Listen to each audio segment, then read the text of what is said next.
തൻ്റെ പാർട്ടിയുടെ നേതാവിനെ ആദ്യം മാലയിട്ട് അഭിവാദ്യം ചെയ്യുക, പിന്നെ തുരുതുര മുഖത്തടിക്കുക. ഉത്തർപ്രദേശിലെ പ്രാദേശിക ജാതീയ പാർട്ടിയായ സുഹേൽദേവ് സ്വാഭിമാൻ പാർട്ടിയുടെ ദേശീയ അധ്യക്ഷൻ മഹേന്ദ്ര രാജ്ഭറിനെയാണ് ഒരു പാർട്ടി പ്രവർത്തകൻ മുഖത്തടിച്ചത്.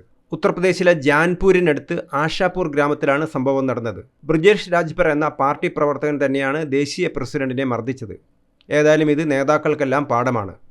സിന്ദാബാദ് വിളിച്ച് മാലയിട്ട് ആനയിക്കുന്ന അനുയായികൾ തന്നെ മുഖത്തടിക്കുമോ എന്ന് നേതാക്കൾ സശ്രദ്ധം സൂക്ഷിച്ചിരിക്കേണ്ട സമയമാണിത്.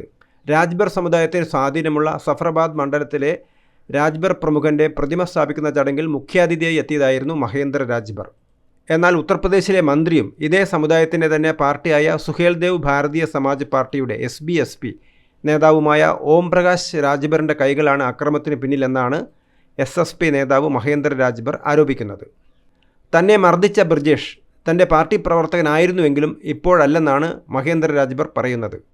സമാജ്വാദി പാർട്ടിയുടെ ഘടകകക്ഷിയാണ് SSP. നേരത്തെ SBSP വൈസ് പ്രസിഡൻ്റായിരുന്ന മഹേന്ദ്ര രാജ്ഭർ 2022 നിയമസഭാ തെരഞ്ഞെടുപ്പിന് തൊട്ടു മുമ്പാണ് പുതിയ പാർട്ടി രൂപീകരിച്ചത്. ഇദ്ദേഹത്തിൻ്റെ പഴയ പാർട്ടിയായ SBSP ആണ് സഫറാബാദിൽ നിന്ന് ജയിച്ചത്.